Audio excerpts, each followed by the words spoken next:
Lisa, today we're talking about making a commitment to food. And so you brought in a house, you brought in a puppy, and you brought in a baby with a stroller. Why all of these items here? Yes, it has nothing to do with food. However, okay, the message is there that when either you're deciding to purchase a home, to get married, to have a child, or even a pet, because it's quite huge, these are all commitments that we make that we are really and completely responsible for. So, okay, so having said that, where do we go from there? Where do we go from there? Well, I think when I have all my clients come in and we talk about food, it's as if they don't have a choice. It's as if they truly aren't committed to their food. It's whatever comes in, whatever they're marketed or promoted to, whatever's in the cupboard, whatever they had time for. Right. But we wouldn't treat any of these that way. You wouldn't treat your child that way. Sorry, I don't have anything for you right now. Or the puppy, well, they can wait. You know, you'd have to go to the store and purchase it and make sure they have enough. And for a mortgage on a house or home, you'd have to make sure that money's in the bank. So what I'm asking people, what I want to demonstrate is that it's so important to make those conscious choices about our diets, about our foods, and be really responsible to them. And so it's just really changing the way we feel and look at food? It is, as opposed to a set in the background, kind of when I have to. A lot of people get up in the morning, not even eat. I'll get it on the way. Somebody will have something there. Well, I'll go hungry if I need to. This is something that we have to do every single day for the rest of our lives. Okay, so tell me something though. First thing in the morning, a lot of us have a hard time eating because we've just gotten up. The last thing you want to think about is food. How do you change that? Well, here's an interesting thing. Sure, if I were to wake up and, like most people, were to think about eating a bagel with cream cheese or coffee or something really that I wouldn't eat that in the morning. I would think of something very high. If I were to wake up and think, ooh, could I handle a nice apple with fiber and water or something light, something that's going to give me nutrients? Am I going to have some water with some other nutrients in there? Then I could certainly adjust my way into doing that. But if I thought about eating a big heavy bacon and egg sandwich in the morning, no, I wouldn't really be ready for that. Okay, so I think our choices are a little bit different too. You know, what are we choosing to put into our bodies first thing in the morning that's going to fuel us or not? Okay, I'm laughing because I'm thinking that sounds pretty good right Have you had breakfast? I have. But that wouldn't stop me from eating again. Right. Okay, so that's one way of looking at things. And then what about if you lead such a busy lifestyle where you're constantly at work because your work doesn't end, you're putting in 13, 14-hour shifts. What do you say to people who say, I don't have time to go out? First of all, if you're working 13 to 14-hour shifts, you owe it to yourself to give at least that time to feed yourself, to fuel yourself. You know, if you're working that long, where are you getting that energy from? You will burn out. Maybe not that day, maybe in 5 years, but what are you giving up in the process? So I'm asking people to make a commitment to what they're putting to the bodies, what they're making time for. If they're making time for 13 hours of work, I'm going to go as far as saying that's almost an excuse to say, well, if you have the power to commit 13 to 14 hours to work, where's your power, where's your control in feeding yourself?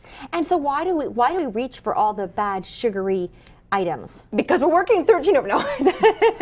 Because they're quick, they're easy, the body doesn't have to work, it doesn't have to dig through the fiber and the protein. What we're consuming is a lot of fat, sugars, and refined carbs.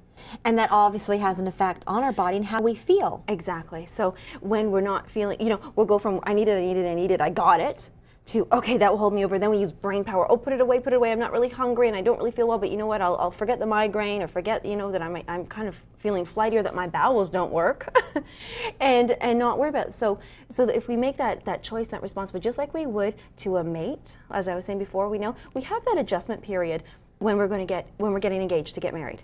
We have that period of waiting to see how we're going to plan everything and work it out. When we get pregnant, before having the child, we generally have 9 months.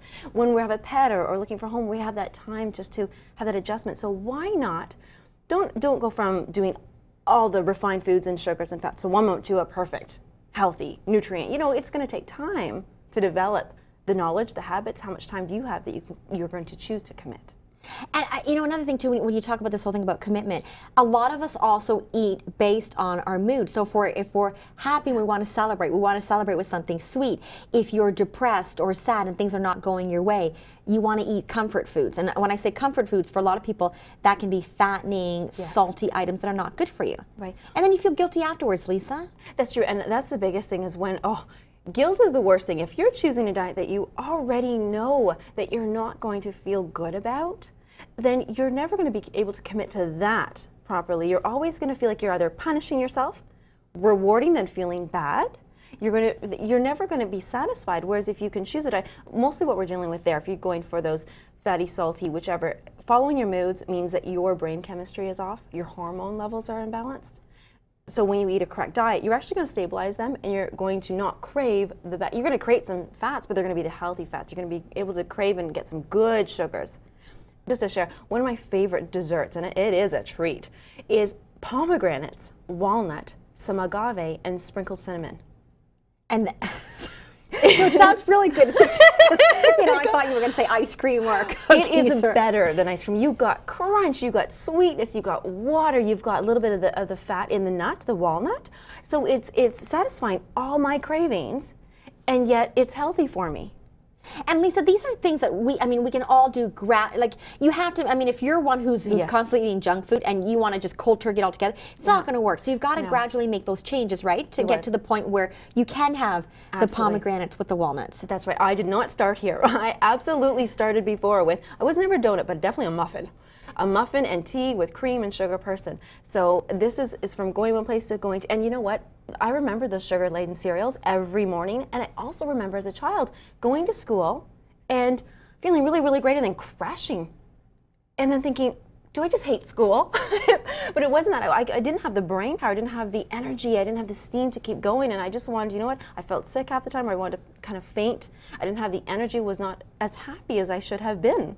And do you encourage people to, are there some tools that we can do at home to help us to that next level? Absolutely. Do you know what, number one thing, and I think this is so very important, get the entire family involved.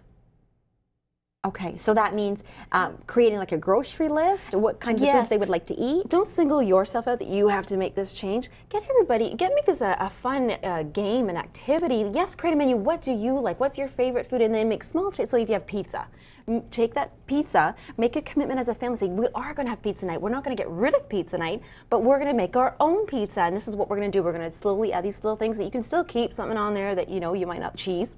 Cheese is great. But, you put a little bit healthier things on and make it a fun. And, when you make that commitment to time and the responsibility and taking the ownership on yourself and making those decisions, you are more involved in what you're feeding your body. Okay, and all important advice on how you can turn your life around. And a great start for 2010, too. Absolutely. Lisa, thank you so much. Great tips that we can all use. Thank you.